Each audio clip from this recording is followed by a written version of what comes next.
Depression. Most people think this is just extreme sadness. It's not.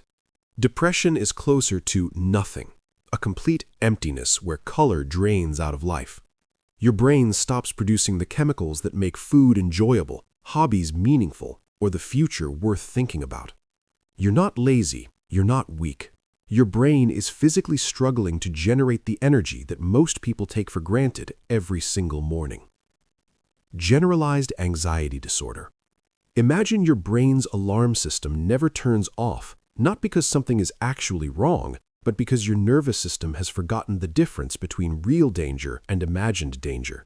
Every decision feels catastrophic. Every unanswered message feels like a disaster waiting to unfold. No matter how hard you try to relax, your brain keeps screaming that something terrible is coming. Panic disorder.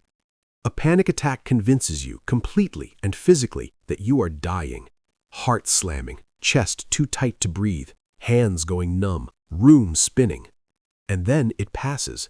But the real damage isn't the attack itself. It's the constant terror of the next one. People begin shrinking their entire world, avoiding anywhere they've panicked before, until some stop leaving home entirely. They're not afraid of the world anymore. They're afraid of their own nervous system. Social anxiety disorder. This is not shyness. Walking into a room full of people feels like stepping under a spotlight while a jury decides your worth. Before you even open your mouth, your brain is already running through every possible way you could embarrass yourself. And after every interaction, it replays the whole thing, magnifying every awkward pause into permanent humiliation.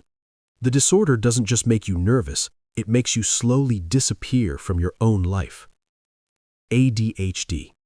Here's what nobody tells you. You can focus intensely for hours. The problem is you cannot choose what your brain decides to focus on. Boring tasks feel physically painful to start. Deadlines appear out of nowhere. You know exactly what you need to do, and you watch yourself not do it every single day. It's not laziness. It's a brain that requires novelty and stimulation just to function at the level everyone else gets automatically. OCD. OCD is not about being neat or organized. It's a trap. Your brain locks on to a terrifying thought and refuses to let go unless you perform a ritual to silence it. You wash, check, count, repeat. The relief lasts seconds, then the thought returns louder. You know it's irrational, but the fear is so overwhelming that knowing doesn't help. Hours of your day disappear into rituals you never chose and never wanted. PTSD. After surviving something traumatic, your brain is supposed to process it and file it away as the past. With PTSD, that system breaks. The memory stays active, raw, and immediate.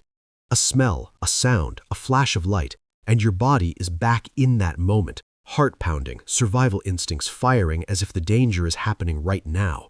You are not overreacting. Your brain genuinely cannot tell the difference between a memory and the present. Bipolar disorder.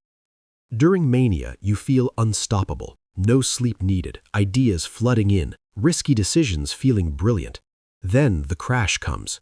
Everything goes dark, the energy vanishes completely, and you're left living with the consequences of decisions the manic version of you made. The cruelest part, the depression hits harder because you remember exactly how alive you felt just weeks before. Borderline personality disorder. For someone with BPD, emotions don't arrive as waves. They arrive as tsunamis. A canceled plan, an unanswered text, minor inconveniences for most people can trigger absolute despair or rage within seconds. People call it dramatic, but inside, every situation genuinely registers as a life or death crisis. Schizophrenia. Schizophrenia breaks your ability to trust your own perception of reality. Voices arrive that feel completely external and real. Beliefs form that no amount of evidence can shake. Thoughts become too fragmented to organize. The real experience isn't danger, it's terror. Imagine not being able to trust which of your own thoughts your brain actually manufactured without your consent. Dissociative identity disorder. DID forms in children who experience trauma so extreme that the developing brain cannot hold it as a whole, so it splits. Different identity states emerge, each carrying specific memories and roles. You lose time, you find yourself somewhere with no memory of arriving. Friends reference conversations you have no recollection of. It's one mind that fractured under unbearable pressure and never fully got to heal. Eating disorders. Anorexia carries one of the highest death rates of any mental illness, and it has almost nothing to do with vanity. At its core, it is about control. When life feels completely chaotic, restricting food becomes the one thing that feels manageable. The brain rewires itself to experience hunger as victory and eating as failure. Even as the body breaks down, the disorder speaks in the person's own voice and tells them they are finally doing something right. That's what makes it so devastating. If you found this video helpful, please consider liking and subscribing to support the channel.